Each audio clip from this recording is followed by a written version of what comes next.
Ulisema ninaposhindwa nikuite, hivi leo nakuita nisikie. Usiende mbali nami, usiniache peke yangu. Mungu wangu uniongoze. Ulisema naposhindwa Yesu nikuite, hivi leo nakuita Baba nisikie. Usiende mbali nami, usiniache peke yangu. Mungu wangu uniongoze. Uniongoze, bado nakuhitaji. Uniongoze Yesu, kiongozi wangu. Usiende mbali nami, usiniache peke yangu. Mungu wangu uniongoze. Usiende mbali nami, usiniache peke yangu. Mungu wangu uniongoze. Amina. Shalom, shalom. Bwana Yesu Kristo asifiwe. Ninawasalimu tena wapendwa katika jina la Yesu Kristo. Jina la Yesu Kristo, jina lipitalo majina yote, jina lenye nguvu, jina ambalo kwa jina hilo tunapata ukombozi, jina ambalo kwa jina hilo tumepata kibali na neema ya kuwa hivi tulivyo. Nami na wasalimu wanawake wenzangu, mabinti, popote pale mlipo. Amani ya Bwana Yesu Kristo iwe na. Namshukuru Mungu kwa kunipa tena nafasi hii na kibali hiki, haleluya, cha kuweza kusimama tena na kusema nanyi. Sisi kama wanawake, sisi kama wana wa Mungu ambao Bwana ametupa nafasi hii ya kuweza kukumbushana na kuweza kuwekana sawa kwa mambo ambayo yamkini tunayachukulia ni mambo madogo au mambo ya kawaida, lakini ndiyo mambo ambayo tukiyazingatia, tukifanya vizuri, yatatupa nafasi, yatatupa heshima, yatatupa hata kibali mbele za Bwana. Amina. Basi kabla yote tumshukuru Mungu akapate kuwa pamoja nasi na Yesu Kristo akapate kutuongoza pekee. Baba, katika jina lako Yesu Kristo, niko mbele zako mfalme wa falme, niko mbele zako Bwana wa majeshi. Roho Mtakatifu, uliyenipa nafasi hii, uliyenipa kibali hiki, uliyenipa uzima, ukanipa na afya njema Bwana. Ninakushukuru, ninasema asante tena kwa nafasi hii. Tazama Bwana, niko mbele zako kusema na watoto wako. Ninaomba unitumie kama chombo chako. Tumia kinywa changu, uniongoze. Nisiongeze wala kupunguza, nisiongee yasiyo mapenzi yako, bali Roho Mtakatifu ukaseme yale uliyokusudia kusema na watoto wako Bwana. Niko mbele zako kama chombo chako. Nitumie Bwana upendavyo katika siku ya leo. Ni katika jina lako Yesu Kristo ninaombea Bwana, hata wasikilizaji watakaosikiliza ukawape upeo, ufahamu, ukawape uelewa, ukafungue mioyo yao, wakawe tayari kupokea, kubadilika na kufanyika upya tena. Ni katika jina lako Yesu Kristo nimeomba na kuamini. Amen. Amina. Namshukuru pia Bwana tena kwa nafasi hii. Mtanisamehe kama sauti yangu haiko vizuri sana. Sikuwa vizuri kiafya, lakini namshukuru Mungu nitasikika. Amina. Basi siku ya leo napenda kuja mbele yenu tena wanawake, nikisema jambo hili, mwanamke mwenzangu, kama unataka uheshimiwe, ni vizuri kwanza uanze kujiheshimu wewe mwenyewe, ili ujenge kuheshimiwa mbele za watu. Lazima wewe mwenyewe ujiheshimu. Wapo wanawake wanapenda wakiwa mbele za watu, wakiwa na watu waheshimiwe, lakini wao wenyewe, matendo yao, ongea yao, mionekano yao inawafanya waonekane si watu wa kuheshimiwa. Ninasema hili kwa sababu ukitaka kujua tofauti ya mwanamke anayejiheshimu, mwanamke ambaye hapendi kufanya mambo ya ajabu ajabu, mambo ambayo hayapendezi mbele za Mungu, mbele za watu, na mwanamke ambaye anafanya mambo ya ajabu ajabu mbele za watu, au wanawake watakapokuwa pamoja, atakayeheshimiwa ni yule ambaye yeye mwenyewe amejiheshimu. Kujiheshimu ni nini? Kujiheshimu ni kujali kwanza thamani yako wewe kama mwanamke. Ni kujijua wewe kama mwanamke upo katika nafasi gani, upo kwa kusudi gani. Haleluya. Iwe ni katika kumtumikia Bwana, iwe ni kiroho au kimwili. Lazima ujijue wewe una nafasi gani. Lazima ujue wewe una thamani gani kama mwanamke. Haleluya. Wapo wanawake ambao wameshindwa kujiheshimu. Iwe ni katika kuongea, wanaongea sana, na maneno wanaongea ni maneno machafu, maneno ya hovyo, wengine matusi, wengine umbea, masengenyo. Muda mwingi ukikaa na huyo mwanamke au wanawake wa kundi hilo, unakuta hakuna chochote unachofaidi zaidi ya kuishia kusengenya, kujua tu taarifa za watu. Fulani alifanya hivi, fulani alifanya hivi, fulani alifanya hivi, fulani alifanya hivi. Inapelekea mwisho wake nao wanakunajisi. Watu kama hao hawezi kuheshimika katika jamii.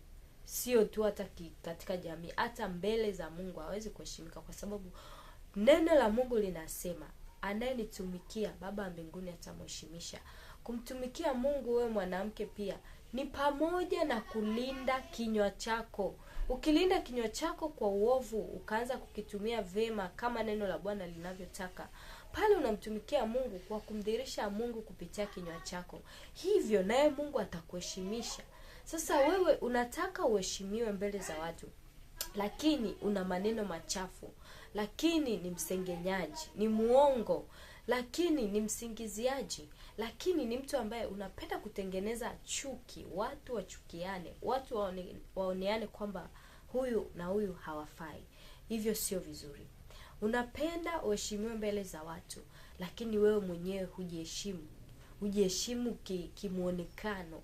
Kama neno la Mungu linasema, miili yetu ni hekalu la Roho Mtakatifu, na si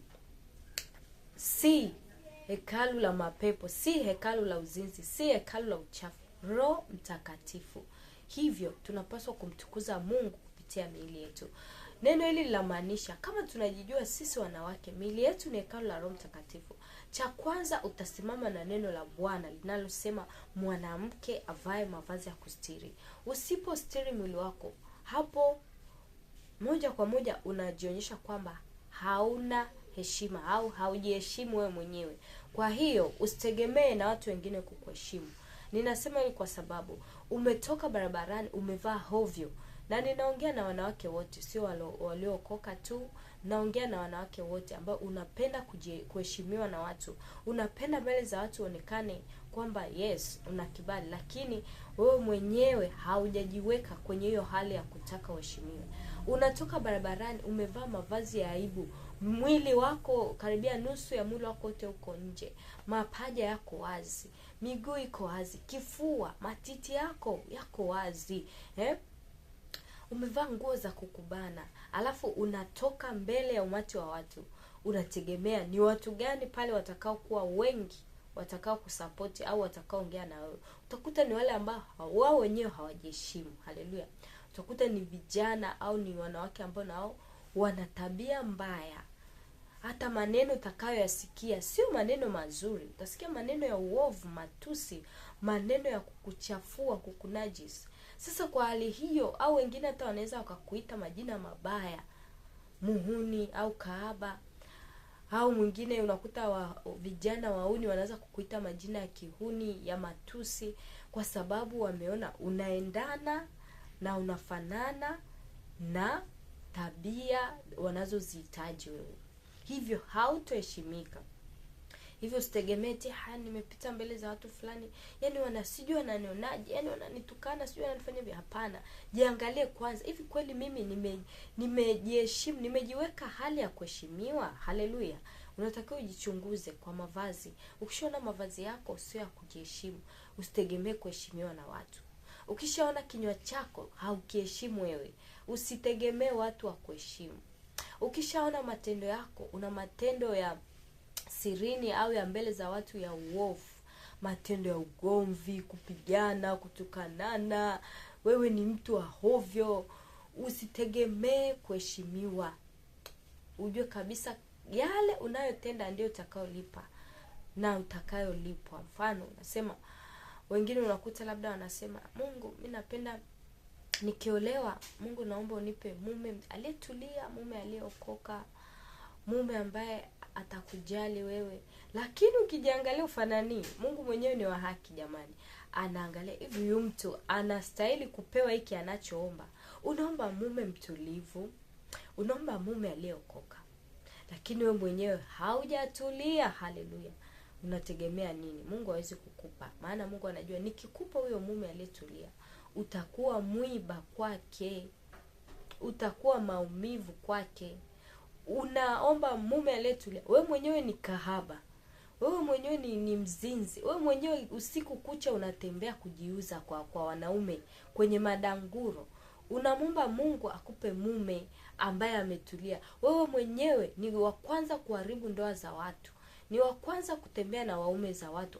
Wewe unategemea Mungu atakupa kweli? Unaomba Mungu akupe mume mtulivu, wewe mwenyewe ni mwongeaji, maneno 100, huna kiasi, hauna hekima kwenye kuongea. Mungu hawezi kukupa. Na hapo ndo pale unapoona, mbona watu wananidharau, mbona watu hawanioni kama nina thamani yote? Ni kwa sababu jinsi ulivyojiweka. Ukitaka kuheshimiwa na Mungu, na wewe kwanza jiheshimu. Ukitaka kuheshimiwa na watu, na wewe pia jiheshimu. Anza kuchunguza kauli zako, maneno yako yanayotoka kinywani mwako. Chunguza matendo yako, chunguza muonekano wako, iwe ni mbele za watu au hata ukiwa peke yako, kwa sababu hata ile unayofanya sirini, Mungu anaweza akakufanya kupitia hayo watu wakashindwa kukuheshimu. Muonekano wako, jiangalie, hivi kweli ninastahili kuheshimiwa na watu? Mfano mzuri, nakumbuka kabla sijaokoka nilikuwa nikivaa ovyo, mavazi ya aibu, nikiwa na muonekano wa ovyo, yani ujana mwingi, mambo ya ajabu ajabu mengi. Lakini watu waliokuwa wakiniongelesha, wakiniambia labda maneno mbalimbali, walikuwa ni vijana wale wauni pia, vijana ambao wamevurugwa na maisha na wao, au hata watu wazima ambao hawajiheshimu. Wao ndio walikuwa wanakufuata labda na kuongelesha maneno ya hovyo, maneno ya uzinzi wa shirati, yani hovyo, kwa sababu na mimi nilijiweka kwenye hiyo hali. Lakini tangu nilipookoka na nikaanza kutii neno la Bwana na kuenenda sawa na neno, nikaanza kustiri mwili wangu, ilibadilika. Wale ambao walikuwa naona ni watu wanaojiheshimu, sio waongeaji sana, ndio akaanza tena kuwa marafiki zangu, wananisapoti. Hapo kweli uko vizuri, kweli hivi, yani wale ambao walikuwa hawaongei na mimi kipindi nikiwa kwenye muonekano wa kidunia, ndio hao sasa wakaja kuwa kwangu. Nikajua kumbe kuna utofauti mkubwa. Ukishajiheshimu, ukijijua ni nani, kamwe hautoweza kuacha kuheshimiwa na watu. Ukijiheshimu wewe ni nani, na Mungu mwenyewe anakuheshimisha pia kwa watu. Ukimheshimu Mungu, ukiheshimu neno la Bwana, pia na yeye mwenyewe anakuheshimisha. Hivyo mwanamke mwenzangu, uliokoka, ambaye hujaokoka, hebu kwanza Jua wewe ni nani. Fahamu wewe ni nani katika ulimwengu huu. Fahamu una thamani gani katika ulimwengu huu. Fahamu una kusudio gani kuwepo hapa duniani. Usione kama umekuja kwa ajili ya kupoteza muda. Wengine wanajiona kwamba wanawake ni chombo cha starehe. Wao ni kwenda kufanya uzinzi, ukahaba huko, uasherati. Wanasema wanawake ni starehe. Hapana. Kuna zaidi ya hicho unachowaza. Piga magoti, muulize Bwana, mimi ni nani? Mimi mwanamke, umeniita kufanya nini? Unataka nishije? Unataka niweje? Ninaamini Bwana atakusema nawe na atakubadilisha, na ndipo utakapoanza kuona heshima ambayo ulikuwa ukitafuta kwa muda mrefu unaipata na inakuwa pamoja nawe, kwa maana umejiheshimu. Anza kujiheshimu wewe mwenyewe kama unataka uheshimiwe. Kabla hujalalamika wengine hawakuheshimu, anza kujichunguza, muonekano wako, matendo yako, kauli zako. Anza kujichunguza. Ukishajichunguza na kujiona haufai, tengeneza kuwa sawa, ndipo upate kuheshimiwa. Ukijiheshimu na watu pia watakuheshimu. Ukimheshimu Mungu na watu pia watainuliwa kukuheshimisha na wewe. Kwa hivyo, anza kwanza na wewe mwanamke, ujichunguze, ujiheshimu na kujijali wewe mwenyewe. Amina. Amani ya Bwana Yesu Kristo iwe nasi sote. Shalom, shalom.